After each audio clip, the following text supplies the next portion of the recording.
Bem, amados, nós queremos dar as boas-vindas às pessoas que nos visitam e às pessoas que assistem pelas redes sociais. Sejam todos bem-vindos. Nós estamos todo esse ano numa série da saúde da igreja, né, em todos os aspectos.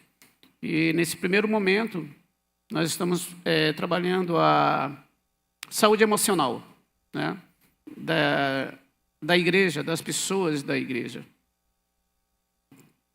Domingo passado a mensagem foi em cima do Salmo 42, né? E Salmo 42 com Salmo 43 acaba sendo uma continuação. E hoje nós iremos estudar o Salmo 44. Então, eu peço que vocês abram as suas Bíblias no Salmo 44.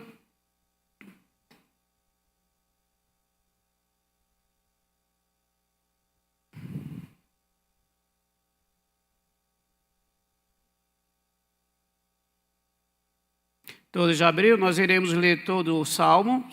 Queria que você pudesse ficar atento e com a Bíblia aberta e perceber uma mudança.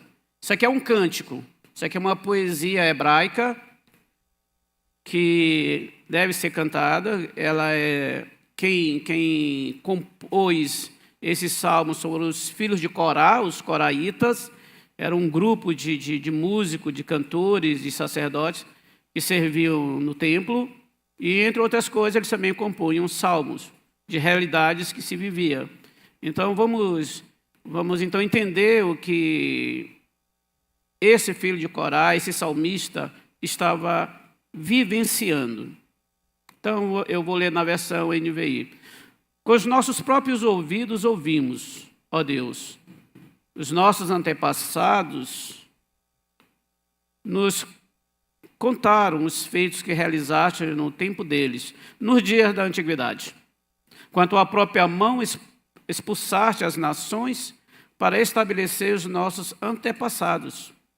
Arruinaste povos e fizeste prosperar os nossos antepassados. Não foi pela espada que conquistaram a terra, nem pela força do seu braço que alcançaram a vitória. Foi pela tua mão direita, pelo teu braço, pela luz do teu rosto, por causa do teu amor para com eles. És tu, meu rei e meu Deus. És tu que decretas vitórias para Jacó. Contigo pomos em fogo os nossos adversários. Pelo teu nome pisoteamos os que nos atacam. Não confio em meu arco, minha espada não me concede vitória. Mas tu nos concedeste a vitória sobre os nossos adversários e humilhas os que nos odeiam. Em Deus nos gloriamos o tempo todo e louvaremos o teu nome para sempre. Mas agora nos rejeitaste e nos humilhaste. Já não sais com os nossos exércitos. Diante dos nossos adversários, fizeste-nos bater em retirada. E os que nos odeiam nos saquearam. Tu nos entregaste para sermos devorados como ovelhas e nos dispersaste entre as nações. Vendeste o teu povo por uma ninharia, nada lucrando com a sua venda. Tu nos fizeste motivo de vergonha dos nossos vizinhos, objeto de zombaria e menosprezo dos que nos rodeiam. Verso 14. Fizeste de nós um provérbio entre as nações. Os povos meneiam a cabeça quando nos veem. Sofro humilhação o tempo todo, e o meu rosto está coberto de vergonha. Por causa da zombaria dos que me censuram e me provocam, por causa do inimigo que busca a vingança. Tudo isso aconteceu conosco, sem que nos tivéssemos esquecido de ti, nem tivéssemos traído a tua aliança. Nosso coração não voltou atrás, nem os nossos pés se desviaram da tua vereda. Todavia, tu nos esmagaste e fizeste de nós um covil de chacais, e de densas trevas nos cobriste. Se tivéssemos esquecido o nome do nosso Deus e tivéssemos estendido as nossas mãos a um Deus estrangeiro, Deus não o teria descoberto? Pois ele conhece o segredo do coração. Contudo, por amor de ti, enfrentamos a morte todos os dias. Somos considerados como ovelhas destinadas ao matadouro. Desperta, Senhor, porque dormes. Levanta-te, não nos rejeite para sempre. Porque esconde o teu rosto e esquece o nosso sofrimento e a nossa aflição. Fomos humilhados até o pó. Nossos corpos se apegam ao chão. Levanta-te, socorre-nos, resgata-nos por causa da tua fidelidade. Que Deus possa abençoar a sua palavra em nossos corações. Vamos orar? Pai amado Senhor, estamos aqui diante da tua palavra, diante do Salmo dos filhos de Corá. Não conseguimos compreender, numa primeira leitura, Pai amado, essa variação de circunstâncias, e queremos que o Senhor nos ajude a entender isso. Que teu Espírito Santo venha falar ao nosso coração. Nós estamos aqui, acredito que é a tua vontade, porque o Senhor quer falar alguma coisa ao meu e ao coração da tua igreja.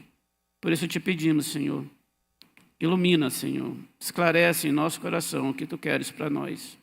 Estamos precisando de ti, clamamos por ti, queremos te ouvir.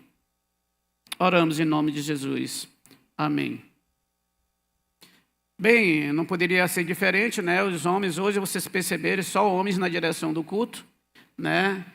Para homenagear nossas mulheres virtuosas, como já foi citado e embasado biblicamente. Hoje, então, nós também queremos fazer a nossa homenagem pelo seu dia, seguindo o exemplo de Jesus Cristo, que tirou a mulher do anonimato e a trouxe para o protagonismo social em seu tempo. Jesus tratava as mulheres com dignidade, respeito e igualdade, contrapondo-se às normas sociais e religiosas da época. Podemos citar a própria genealogia de Jesus Cristo. Nós temos mulheres lá que não eram judias, como Tamar, Raabe, Ruth, Batseba. Jesus teve um encontro público com uma samaritana. Não condenou a mulher do fluxo de sangue por ter lhe tocado. Ele foi ungido por uma mulher, a Maria, lá de Betânia, antes de sua morte. Depois de ressurreto, Jesus aparece primeiramente às mulheres. A Maria Madalena, a Maria, mãe de Tiago, Salomé, Joana, e as incumbe de levar uma mensagem aos homens que estavam escondidos numa casa, morrendo de medo, para anunciar que o Salvador havia ressuscitado. Mas também eu queria destacar uma mulher anônima, não tem o nome dela na Bíblia. Jesus, um certo dia, entra na sinagoga, no sábado. Isso nós vamos ler lá no capítulo 13 de Lucas. Então, Jesus entra lá na sinagoga e ele vai ler, assim como estou aqui, né? E as pessoas estão em pé, e chega uma mulher que tem uma doença grave. Ela anda curvada. Ela não olha como você me olha. Ela anda curvada. A visão dela são os pés. A visão dela é o chão. Ela vivia no que chamamos hoje de invisibilidade social. Só que, enquanto Jesus está ali com os pergaminhos, olhando as escrituras, explicando, ela se chega na sinagoga.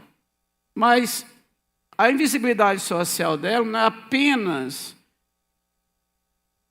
pela condição física dela. Porque as mulheres tinham esses preconceitos na época, os homens tinham com as mulheres. Imagine, Jesus, um monte de homens em pé, rabinos, mestres, discípulos, apóstolos, e uma mulher encurvada atrás deles. Não poderia ser vista. Mas, no capítulo 13 de Lucas, ele diz, Jesus a viu. Jesus a viu E a palavra de Deus diz em Lucas 13 que ele diz: Jesus a chamou, quebrando todo o protocolo. Estamos aqui, alguém com uma deficiência na coluna, curvada, tendo só os seus pés como horizonte, vem em meio de todas aquelas pessoas sadias, eretas, e Jesus a chamou. E Jesus a curou. E Jesus pôs as mãos sobre ela. E imediatamente diz a palavra de Deus que ela ficou ereta. Agora ela não olha mais o horizonte dela, o prisma dela, a perspectiva visual dela não era mais os seus pés. Era Cristo. Era Jesus.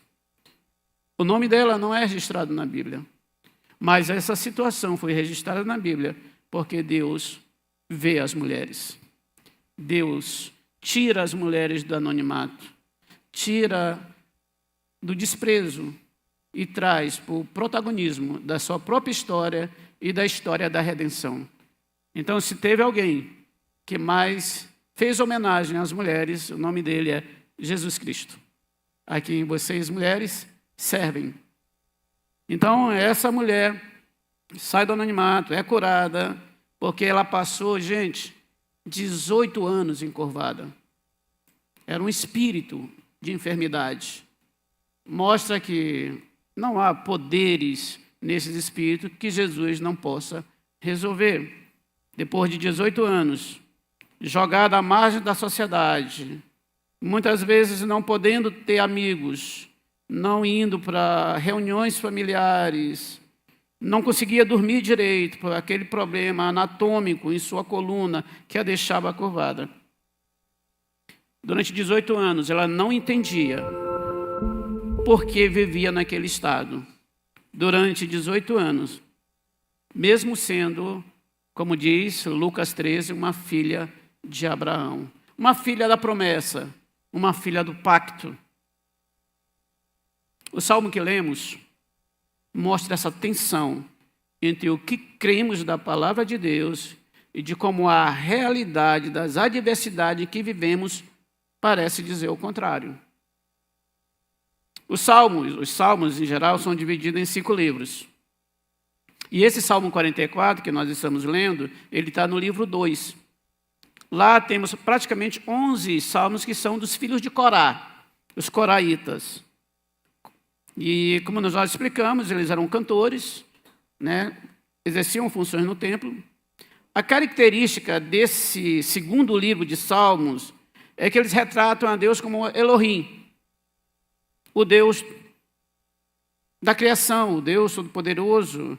Seu gênero literário é híbrido. Por quê? Porque esse Salmo 44, ele começa com ações de graça. Nós vimos lá sobre os pais que conheceram, que foram vitoriosos. Um salmo de confiança.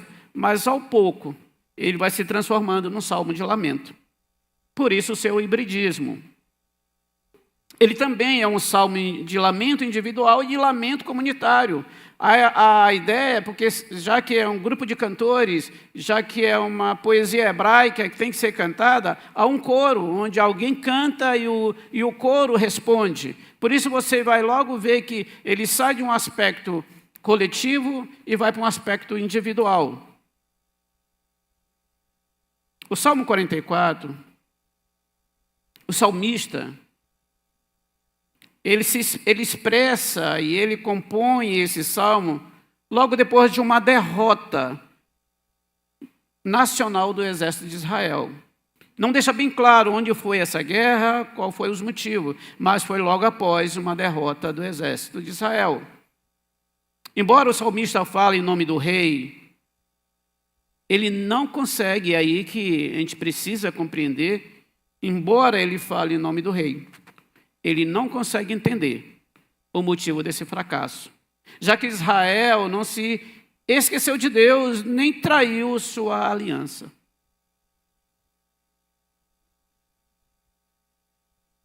O Salmo 44 fala da perseverança nas adversidades. E como perseverar diante das adversidades? o Salmo de Corá, esse salmo que foi escrito e endereçado ao mestre de música, os coraitas compõem esse poema hebraico para ser cantado e que retrata uma situação vivida. O que a gente pode aprender com ele? Como perseverar diante das adversidades? Primeiro, como diz o texto, com a fé nas vitórias dos antepassados. Como ele começa, como os nossos próprios ouvidos ouvimos, ó Deus, os nossos antepassados nos contaram os feitos que realizaste no tempo deles, nos dias da antiguidade. Esse é o verso 1. O que ele ouviu de seus pais, o que o salmista está dizendo aqui para a gente, é que ele ouviu foi sobre a história da redenção. O que Deus havia feito quando tirou com braço forte esse povo da escravidão do Egito e leva à terra prometida. Essa história era passada pelos pais por gerações. É o que os judeus chamam de Haggadah. Essa palavra hebraica, ela significa, o seu sentido é contar e recontar. Ela é muito usada na Páscoa. Você conta os feitos do Senhor e toda noite, junto à família, vai contando e eles vão contando para os seus filhos. E nós temos que aprender com essa cultura que nós temos o dever de repassar os feitos e os poderes do Senhor, as realizações dele para as próximas gerações, para que eles saibam que isso são histórias de fato reais, de pessoas reais que servem um Deus real. E que isso traga fortalecimento da fé dos que o ouvem. Asaf, outro escritor de Salmo, no Salmo 78, ele diz: escutai, povo meu, a minha lei, prestai ouvidos às palavras da minha boca. Abrirei meus lábios em parábolas e publicarei enigmas de tempos antigos. O que ouvimos e aprendemos, o que nos contaram os nossos pais, não encobriremos aos nossos filhos. Contaremos à vindoura geração os louvores do Senhor, o seu poder e as maravilhas que fez. Quem repassa isso para os seus filhos? Pais, quem é o responsável pela educação espiritual de seus filhos? Não acredito que você está terceirizando isso para sua esposa. As mães são bem-vindas. Lembramos da avó e da mãe de Timóteo, porque o pai não cumpria esse papel. Mas a Bíblia fala que nós, os homens, os líderes, muitas vezes gostamos de ser chamados sacerdotes do lar, mas executamos e exercemos o sacerdócio. O que tem entrado na sua casa?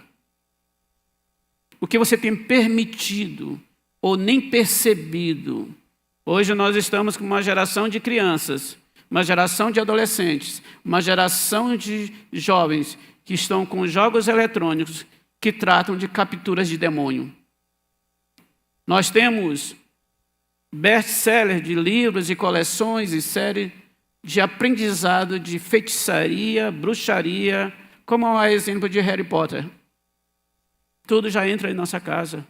É comprado com nosso dinheiro. Nosso filho não tem grana. Pais, o que tem entrado? Há porcos na sua sala? Adolescentes, jovens, eu vou falar algo para vocês. Não brinque com o oculto. O diabo não é seu amiguinho, ele é seu adversário. A palavra de Deus diz que ele é um guerreiro milenar. Ele já foi marcado por muitas batalhas. Ele estuda a sociedade, o comportamento humano. Ele aprende com seus próprios erros. Ele não dorme, não descansa. Ele não tira férias. Ele é impiedoso. Ele não brinca. E se você está brincando com essas coisas, eu não estou lhe dando um conselho.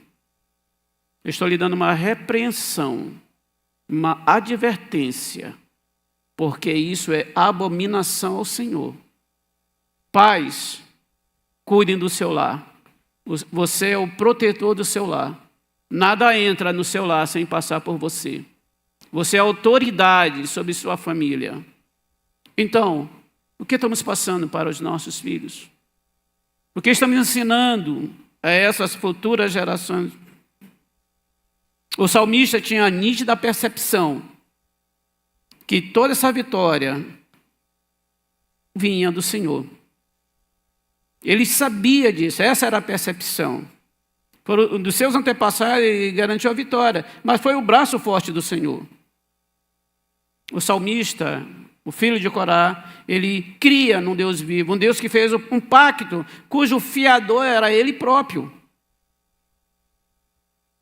Mesmo depois da queda do homem no Éden, Deus prometeu um descendente que resgataria o homem da lei, do pecado e da morte. Ele fez um pacto de preservação da humanidade com Noé. Ele faz um pacto da graça com Abraão, de que nele seriam benditas todas as famílias da terra. E isso atinge a você e a mim, que não temos um DNA de judeu, de hebreu, mas os que pela fé creem em Jesus são justificados. E por isso que Abraão foi justificado, porque ele creu nessa promessa, sem nem ver Jesus Cristo. Então, como perseverar diante das adversidades? Com a fé nas nossas próprias experiências com Deus. O salmista não vivia só de ouvir histórias do passado que lhe foram contadas, mas ele mesmo experimentou o poderoso agir de Deus em sua vida. Olha o verso 4 na sua Bíblia. Ele diz: és tu meu rei e meu Deus, és tu que decretas vitória para Jacó. Verso 5, contigo pomos em fogo os nossos adversários, pelo teu nome pisoteamos os que nos atacam. Mas também eles reconhecem que essa vitória é de Deus, porque ele diz assim, no 6, não confio no meu arco, nem na minha espada, porque é tu que concede a vitória. Eles também reconhecem isso. Ele teve uma experiência miraculosa com Deus, por isso ele decreta a sua confissão de fé em Deus, que lhe proporciona as vitórias. Assim como seus pais, o salmista, o filho de Corá, crê que somente em Deus ele tem vitória. Eu e você não vivemos das experiências dos heróis da fé.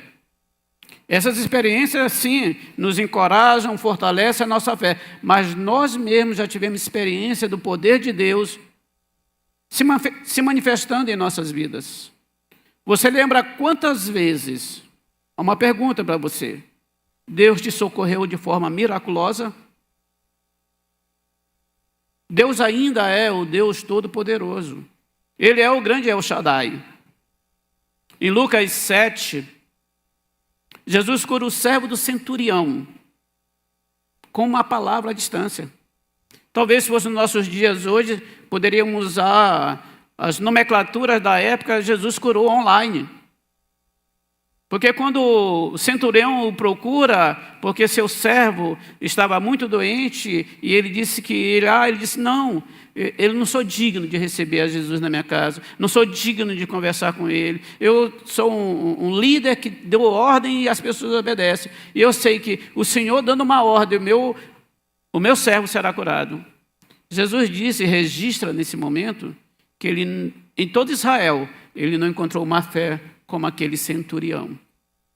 E quando aquelas pessoas que foram avisar chegaram, aquele servo havia sido curado. Ele cura à distância. Ele é Jeová Rafá. É o Deus que cura. Em Lucas 17 também, no capítulo 17, tem um episódio quando Jesus cura os 10 leprosos. Eles pedem cura. E Jesus, olha, vai lá no sacerdote, que era a cerimônia, para que sejam purificados. O momento que eles iam, a palavra de Deus diz, à medida que eles iam sendo purificados. À medida que aquelas crostas da lepra, ao passo que eles caminhavam, iam sumindo e a pele ia sendo renovada como uma pele de bebê. Há um processo. Ele deu uma ordem sem olhar, sem ver, e foi curado. Agora ele dá uma ordem e no processo eles vão sendo curados. Aí você vai para João 9, que é a cura de um cego de nascença. E aí muda toda a estratégia, porque Jesus cospe no barro, faz lodo, coloca nos olhos dele, e ele abre os olhos e está curado. Só que os discípulos, naquele momento, em João 9, eles perguntam: mestre, quem pecou, ele ou os pais deles, para que ele nascesse cego? Entendam, esse homem não sabia como era o rosto da mãe dele. Ele nasceu cego. Não sabia distinguir o azul do vermelho, ele nasceu cego. Ele não sabia o que era o mar com o pôr do sol e as suas nuances de cores. Ele não sabia o que era o arco-íris. Ele nasceu cego. Mas ele teve um encontro com Cristo. E Cristo usa um outro processo. E coloca lodo nos olhos dele. E ele passa a ver. E respondendo à pergunta dos discípulos, ele diz: nem ele e nem os pais dele pecaram. Mas isso aconteceu para que a obra de Deus se manifestasse na vida dele. Talvez, não entendendo o que está acontecendo com a sua vida, talvez seja porque para que a obra de Deus se manifeste na sua vida. Pessoas nessa igreja, aqui na base, que andavam tristes e confusas pelos que estavam vivendo, sem saída para o seu problema. Mas essa pessoa orou, a igreja orou e Deus operou milagres. E nós, eu e você, somos testemunhas que órgãos foram transplantados, cânceres foram extirpados, doença que nem sabíamos o que era, Deus curou. Ele cura instantaneamente, assim como cura através de processos médicos. Aqueles que estavam abatidos voltaram a ter um sorriso de louvor. O salmista sai do aspecto particular e volta para o aspecto comunitário. Porque aí o coro, em alta voz, diz: em Deus nos gloriamos o tempo todo e o louvaremos o teu nome para sempre. Agora anotem na Bíblia de vocês. Você está no verso 8, olhe na sua Bíblia, no verso 8, para o verso 9. Quem está com a versão NVI, tem a palavra pausa. As Bíblias, Almeida, Revista e Atualizada, Almeida, Corrigida e Fiel, A21, eles colocam a palavra selá. Talvez a sua Bíblia tenha essa palavra selá. A gente só vai encontrar esse termo, que é um termo hebraico, nos Salmos e no livro de Abacuque. Então, quando ele fala selá, é isso, é uma pausa. Uma pausa para quê? Uma pausa para refletir o que foi dito antes, para dar ênfase. Mas como está também tratando de um cântico, de uma poesia hebraica, uma poesia musicada, é o momento que muda de voz, porque vai mudar todo o cenário. Ele prepara você e eu para essa mudança total de cenário. E que tem muito a ver com a gente. Então, como perseverar diante das adversidades? Depois de parado para refletir, tomar ar, com a compreensão da realidade do sofrimento presente. O salmista é gente como a gente. João Calvino diz que os salmos são espelhos da alma, porque refletem nossa vida. Não é a história de Hebreus, é sentimentos humanos que eles vivenciaram, mas também nós vivenciamos. Por isso é um espelho da alma. E agora ele abre seu coração com transparência, com honestidade diante de Deus, porque na perspectiva em que ele olha as circunstâncias adversas, parece que a Bíblia está se contradizendo. O salmista diz que, olha o verso 10 na sua Bíblia: diante de nossos adversários fizeste-nos bater em retirada, e os que nos odeiam nos saquearam. Mas os filhos de Corá escrevem um outro salmo, logo depois desse, que é o 46, que eles dizem: que Deus é nosso refúgio e fortaleza, auxílio bem presente nas adversidades. Olha o que diz o verso 11. Tu nos entregaste para sermos devorados como ovelhas e nos dispersaste entre as nações. Mas no Salmo 23, que é um salmo de confiança, diz: o Senhor é meu pastor e nada me faltará. Ainda que eu ande pelo vale da sombra da morte, não temerei mal nenhum, porque tu estás comigo. Mas o salmista está se sentindo abandonado. Parece que há um conflito do que eu creio, mas da realidade em que eu estou inserido. Estou confuso. O que está acontecendo? E o salmista passa por esse momento, mas o salmista também, ele traz a perspectiva que você pode e deve ser franco com Deus. Senhor, estou chateado com essa situação. Senhor, eu não entendo por que acontece isso comigo. Você não está pecando porque Ele conhece seu coração, ainda que você nem diga essas coisas. Mas o salmista está dizendo para a gente: ei, vocês são gente que nem eu. Vai ter hora que eu não vou entender. Vai ter hora que eu não sei o que fazer. O salmista está vivendo esse dilema de... Ele faz todo um retrospecto de vitórias e de acompanhamento de Deus e de milagre. E agora, cadê esse Deus? Porque nós estamos derrotados. Nossos parentes foram mortos. A palavra do Salmo 44 diz que a terra se virou terra de chacais, são caninos que se alimentam de cadáveres. É desolação. Ele está vivendo isso. Eu não sei se você está vivendo um momento na sua vida que essas coisas começam a conflitar e você fica pensando, mas o que é realidade? O que é verdade? Porque toda vez que ele olhava esse salmista, a perspectiva em sua volta dizia o contrário. É porque nós, às vezes, nos sentimos como salmista. Parece que Deus nos abandonou, parece que o céu se tornou como bronze e as nossas orações não são ouvidas. Nos sentimos abandonados por Deus. Parece que Deus não nos vê.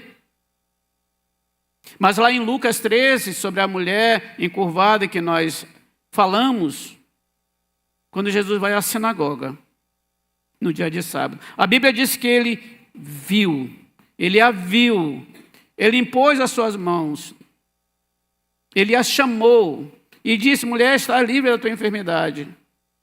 Ela imediatamente se endireitou e dava glória a Deus. O que nós podemos aprender com esse episódio e com essa mulher em especial, já que hoje nós estamos comemorando o Dia Internacional da Mulher, é que Jesus teve um novo momento de cura com essa mulher. Ele podia, lá do púlpito, dizer para ela e ela ficaria curada. Ele já demonstrou isso. Ele podia dizer para ela: vai lá no sacerdote, e ela ficaria curada. Talvez se ele fizesse o lodo e passasse na coluna vertebral dela, ela ficaria curada. Mas não. Jesus a vê chegando na sinagoga, há todo um tumulto de gente, de mestre, ele a vê e a chama e a cura. Mas ele não só a cura, ele põe as mãos nela. Porque uma pessoa que anda encurvada, uma pessoa que tem apenas o horizonte dos seus pés sujos e dos pés das outras pessoas, que reconhece as pessoas pelo ouvido, porque ela não consegue ver o seu rosto, ela precisava de um abraço.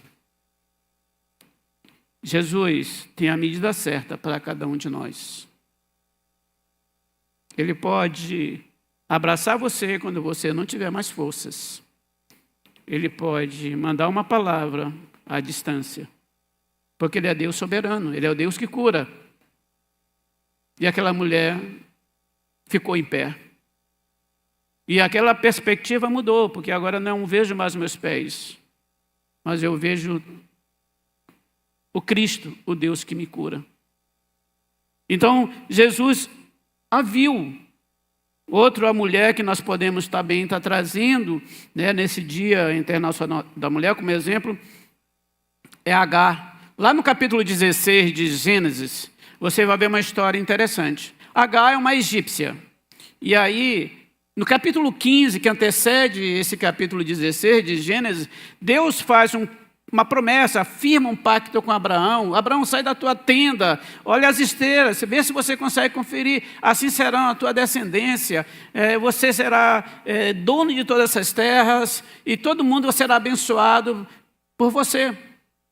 Só que logo no outro, 10 anos se passam, a Bíblia, lá, Abrão, na época Abrão não era Abraão, Sarai não era Sara, eles têm uma ideia, vamos cortar caminho. Essa promessa de Deus, já estou esperando, não aguento mais esperar, eu não sei esse tempo de Deus, então eles têm uma grande ideia, vamos contratar uma barriga de aluguel. E lá eles trazem Agar, ela engravida, e aí há uma confusão, e de repente Sarai não gosta mais de Agar.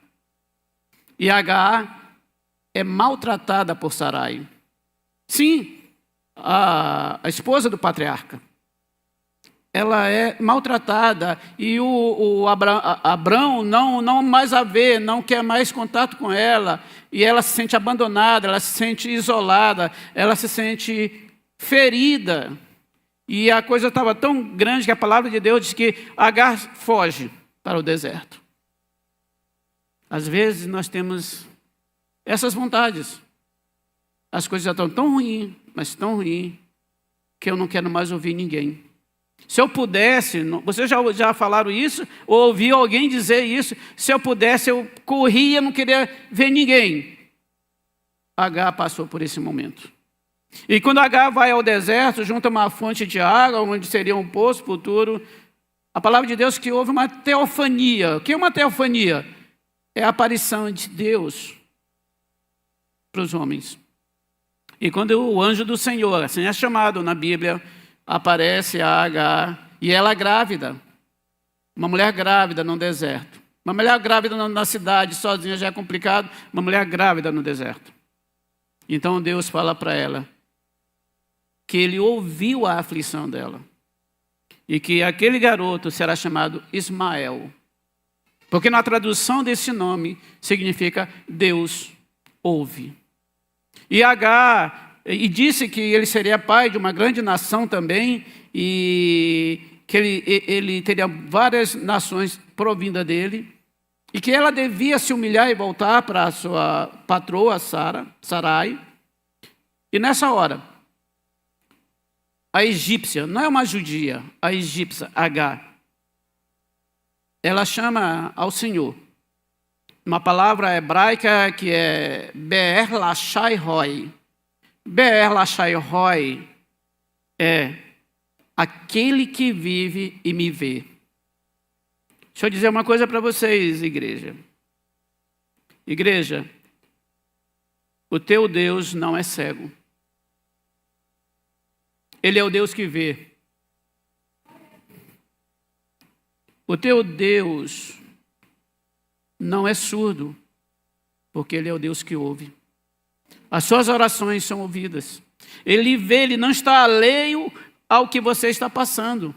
Ainda que a circunstância diga, não é isso, não, mas eu não quero que a circunstância me iluda, eu quero olhar firmemente para o autor e consumador da fé, me agarrar a esse Deus pactual, a sua palavra, porque quando no Salmo 23 diz que o Senhor é meu pastor e nada faltará, porque é verdade, não vai faltar. Que Ele venha ao meu socorro, Ele virá ao seu socorro. E por que virá? Porque Ele disse. E Deus não é homem, nem filho de homem, para que minta. Se firme nessa verdade. Que essa verdade aqueça seu coração. É o Deus que vê, é o Deus que ouve. Não está alheio aos nossos problemas. E podemos afirmar que a Bíblia não se contradiz, porque é a palavra de Deus. Ela é inspirada, ela é autoritativa, ela é inerrante. O fato de não compreender os mistérios de Deus em nossa vida não quer dizer que Ele não queira o melhor para nós. Como no caso do cego de nascença em João, mas isso aconteceu para que a obra de Deus se manifestasse na vida dele. Então, como perseverar diante das adversidades.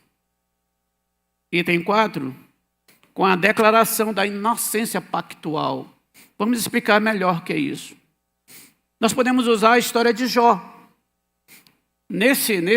Do verso 17 a 22,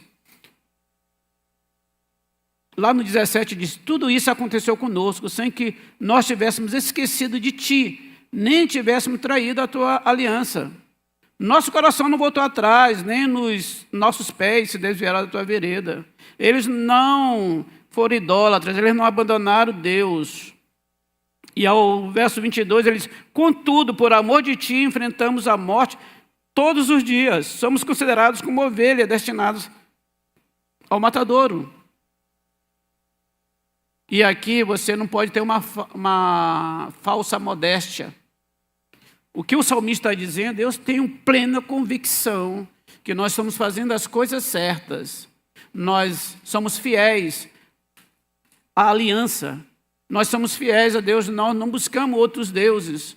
Nós entendemos isso e não vamos mudar isso. Mas coisas ruins estão acontecendo. E você está vindo à igreja, você participa de um ministério, você faz obra social, você lê a sua Bíblia, você ora, mas coisas ruins estão acontecendo com você. Coisas que fogem ao seu controle.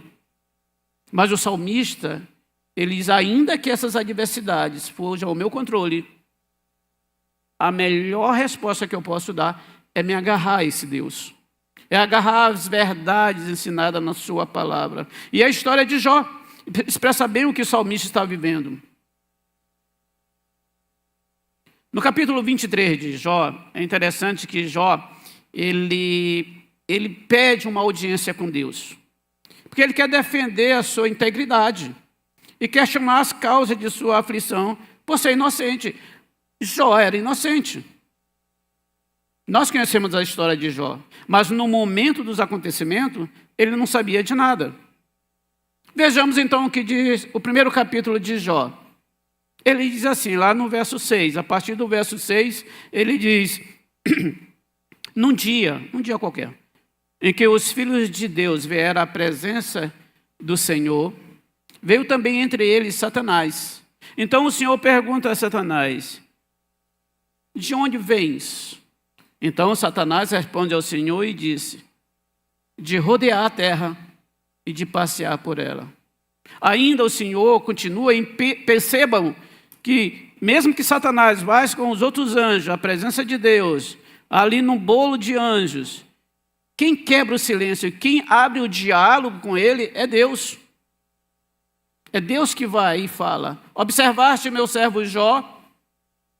Porque ninguém há na terra semelhante a ele. Homem íntegro e reto, temente a Deus e que se desvia do mal. Ah, mas ele faz isso porque ele é um grande empresário do agronegócio. Então, Deus permite. E sabe o que acontece?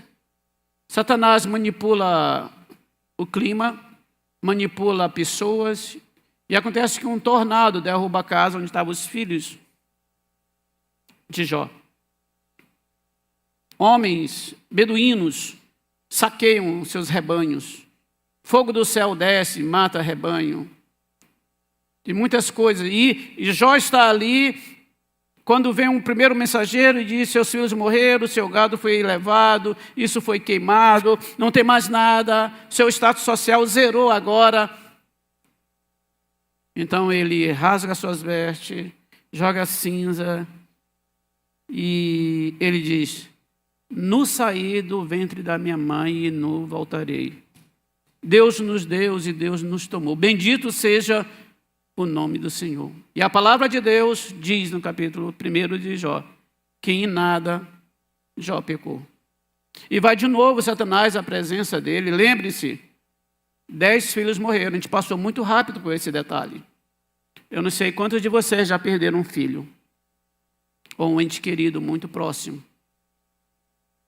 Quão dolorido é, quão difícil. E não é uma coisa que some do coração. Mas você perder 10. Vocês estão entendendo? Não tinha mais funcionário. Muitos funcionários estavam mortos. Havia muitos corpos tinha que cavar muitas covas, não havia tempo de chorar, de prantear, e ainda assim, agora, Satanás, pele por pele, encheu ele de tumores malignos. E Jó, não foi ele que disse que ele é um homem justo e reto, temente a Deus, foi o próprio Deus. Então ele era esse homem, não há dúvidas de que ele era reto e justo. O salmista, essa passagem de Jó traz luz, porque diante dessa situação que agora está, a palavra de Deus diz que ele teve tumores e que ele se limpava. No capítulo 2 de Jó, no verso 8, diz que ele, com um caco de barro, ele limpava os seus tumores malignos. Era a única coisa que sobrou para ele.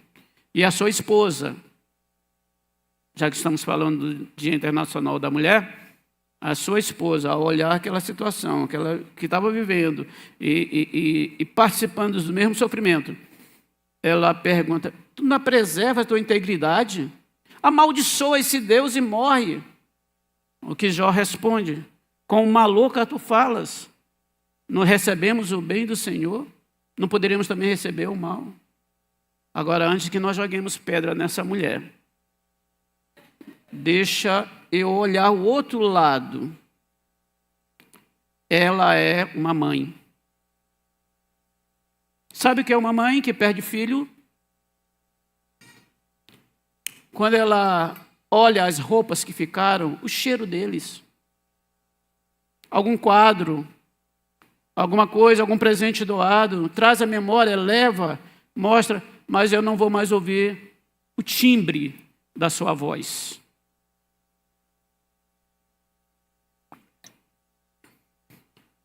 As risadas, quando eles estão juntos, não serão mais ouvidas. Eu tinha um status social. Eu era a esposa do grande empresário do agronegócio. Eu não tenho mais nenhum servo. Eu não tenho mais nem alimentos para sobreviver. E quando ela diz para ele: amaldiçoa teu Deus e morre, ela te diz assim: faça alguma coisa para que Deus te mate.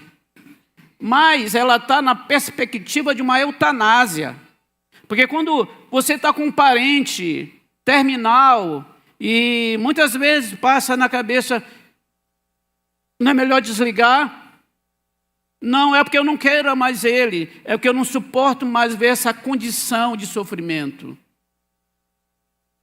A mulher de Jó é uma mulher como vocês. Não é que ela não amava aquele marido, mas ela não suportava mais a sensação de não poder fazer nada por aquele sofrimento. Aquele homem não tinha onde sentar. A palavra de Deus diz que da planta do pé à cabeça, cheio de tumores. Ele estava nu, sentado em cinzas, com um caco de telha, um caco de barro para se limpar. Ninguém passava, o hálito dele era fétido, ele tinha terríveis febre e calafrios. A palavra de Deus diz que ele tinha pesadelos. E quando ele não tinha pesadelo, ele tinha insônia. Bem, esse homem não pecou. Ele não merecia um castigo desse tamanho. Pelo contrário, a palavra de Deus diz que ele era justo, que ele era reto, que ele temia a Deus, que se desviava do mal. Mas Deus vai trabalhando a vida de Jó, para que a gente possa fazer um paralelo com a vida do salmista, para que nós possamos entender por que passamos o que passamos, ainda que sejamos fiéis e guardemos a aliança. Ainda assim, coisas ruins podem acontecer conosco. É fácil entender as coisas boas que cooperam para o bem daqueles que temem a Deus. E mais as coisas ruins? Será que elas contribuem também, cooperam para o bem, para o nosso bem? O sentimento de abandono pode nos atingir nessas horas, como no caso de Jó, da mulher encurvada e João Batista, gente. palavra de Deus diz que João Batista, quando viu Jesus chegando no Rio Jordão, ele disse: eis o Cordeiro de Deus que tira o pecado do mundo. João Batista era cheio do Espírito Santo já no ventre da sua mãe. Ele era um nazireu, um homem separado para um fim específico. E ele estava ali, e ele não queria batizar Jesus, porque ele sabia que era o Cordeiro de Deus, mas tinha que fazer para que cumprisse a lei. E o próprio João Batista disse que ele não era digno nem de desatar as sandálias do Cordeiro de Deus. E Jesus, por sua vez, diz que ninguém era maior que João Batista. Mas aqueles que entram no seu reino são maiores que ele. E uma hora João Batista é preso por Herodes. Há pouco tempo ele será decapitado. E ele, naquela circunstância, bate a dúvida. Não é falta de fé. Bate a dúvida por não entender como isso está se processando. E ele manda seus discípulos pergunta para ele se de fato ele é o Messias que a gente estava esperando ou vou ter que esperar outro. E Jesus diz: olha, os coxos estão andando, os cegos estão vendo e o evangelho é pregado aos pobres. Ele não disse, sou eu mesmo. Ele disse por seu discípulo: vejam, o reino de Deus chegou, está implantado. Eu sou o reino de Deus. Eu sou o evangelho. Eu sou aquele que havia sido pactuado lá atrás e agora cheguei. O reino de Deus está aqui. E deixa eu falar outra coisa para vocês. O reino de Deus não está na Judéia, não está em Samaria, está em todo lugar. E o reino de Deus está aqui. O reino de Deus está aqui. Então, João Batista passou por esses momentos de crise da sua fé e do que estava acontecendo. Não há nada errado quando você conversa com Deus com transparência, dizendo tudo que você está sentindo. Frustração, cansaço emocional, tristeza. Você se sente deprimido. Afinal, Ele é seu Pai e Ele vai lhe ouvir. O apóstolo Paulo, dando luz, e o apóstolo Paulo, em Romanos 8, ele cita essa passagem de Salmos 44, 22. E lá no capítulo 35 a 39, quando Paulo, diante das tribulações, dos desafios que eles estavam passando, ele explica esse salmo, esse versículo 22 do Salmo 44. E ele começa dizendo, é uma pergunta retórica: quem nos separará do amor de Cristo? Será tribulação? Será angústia? Será perseguição? Será fome ou nudez? Será perigo ou espada? E ele diz, como está escrito? Onde está escrito? Lá no Salmo 44. Por amor de ti somos entregues à morte todos os dias. E fomos considerados como ovelhas para um matadouro. Em todas essas coisas, porém, somos mais que vencedores por meio daquele que nos amou. Porque eu estou bem certo que nem morte, nem vida, nem anjos, nem principados, nem coisas do presente, isso que você está vivendo, nem coisas do porvir, nem poderes, nem alturas, nem profundidade, nem qualquer outra criatura poderá nos separar do amor de Deus que está em Cristo Jesus, nosso Senhor. Agarre-se a essa verdade. E por último, como perseverar diante das adversidades? Com o clamor por livramento. Veja o verso 23 ao 26 que diz, desperta, Senhor, porque dormes, levanta-te, não nos rejeite para sempre. E no Salmo 121 diz que ele nem dorme nem dormita, o guarda de Israel, e está parecendo que está tudo, não está encaixando. Porque esconde o teu rosto e aquece o nosso sofrimento e nossa aflição. O rosto aqui representado é a graça, como a bênção araônica, em Números 6. Que o Senhor te abençoe e te guarde. Que o Senhor faça resplandecer o seu rosto sobre vós e tenha misericórdia de vós. Que o Senhor levante o seu rosto sobre você e te dê a paz. O rosto de Deus representa a graça. o cuidado, a proteção. O salmista clama por livramento por si e pelo seu povo. E você vai ver a resposta no verso 26. Aqui amarra tudo. Levanta-te, socorre, resgata-nos por tua causa, por causa da tua fidelidade. Frisa essa palavra, fidelidade. Na Bíblia, a NVI, essa palavra fidelidade. Mas no hebraico é hesed. A palavra hesed significa fidelidade. Quando você abre a Bíblia Ara, vai chamar benignidade. Almeida 21, amor leal. Mas é tudo isso que significa. Mas ele se resume no amor pactual. Porque foi um pacto que Deus fez conosco e cujo fiador é Ele mesmo. Ele vai se manter fiel a nós, apesar de não entendermos o momento. Nesse verso 26, ele apela, ele ora, mas se agarrando a esse amor hesed, esse amor leal, esse amor benigno, esse amor fiel, essa graça, esse amor pactual. E é por causa desse amor pactual que o salmista se firma. Por amor da tua aliança, por amor pactual com o teu povo, teus eleitos, socorre-nos. Você também pode fazer essa oração. Caso você esteja vivendo essa experiência, mantenha a sua fidelidade nesse amor, recebe esse amor pactual. Jesus Cristo, sendo justo, íntegro e reto, sem pecado, também sentiu o abandono no Getsêmani. Ele sentiu o abandono naquela cruz. Eloi, Eloi, lama sabachthani. Deus meu, por que me abandonaste? Naquela cruz que não era dele, mas por amor preferiu confiar no Pai e glorificar o seu nome, derramando o sangue pactual do amor recede. A mulher encurvada, que só olha para o chão, agora encontra esse amor pactual à sua frente, que é Jesus.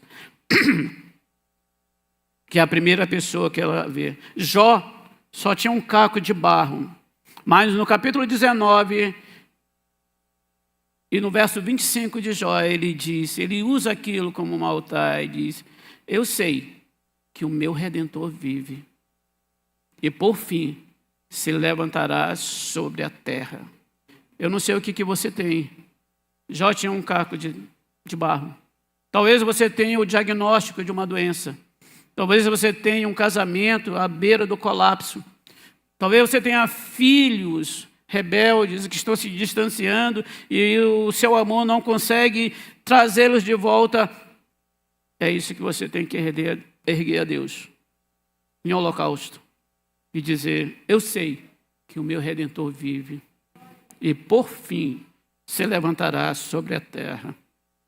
E agora, diante desse amor pactual, esse amor recede, ele diz, quando Jó compreende tudo, já passou por tudo, no capítulo 42, ele diz: eu te conhecia só de ouvir, agora os meus olhos te veem.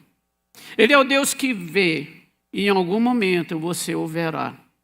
Passada essa situação, você verá que lá está ele, lhe esperando, dizendo: eu sempre estive aqui, eu não te abandonei. Pareceu difícil todo o processo, mas eu queria fazer você crescer. Eu precisava te lapidar. Então nós poderíamos dizer como Jó: eu sei que meu Redentor vive. E para concluir, quando não conseguimos entender o que está acontecendo em nossa vida, nem os motivos disso, especialmente quando não parece haver nenhuma relação com falhas morais, podemos dizer, como Abacuque, no capítulo 3, do 17 a 19, ainda que a figueira não floresça, ainda que não haja uvas nas videiras, ainda que a safra de azeitonas falhe, ainda que os campos não produzam alimento, ainda que não haja ovelhas nos corrais e nem bois nos estábulos, ainda assim, eu me alegrarei no Senhor e exultarei no Deus da minha salvação. O Senhor soberano é a minha força. Ele me faz os meus pés como o da corça, e Ele me faz andar em caminhos altos. Quando Deus age por amor a si mesmo, Ele faz o que é melhor para nós. Que Deus abençoe nossos corações, que nossos corações sejam aquecidos por esse Salmo 44 e que podemos confiar e continuar. Não desista, busque a Deus, se aproxime.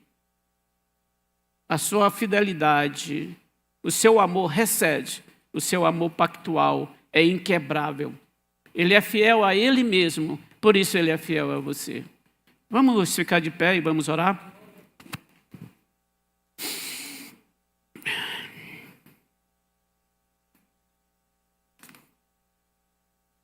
Ó Deus, a Tua igreja está aqui. Muitos de nós estamos cansados.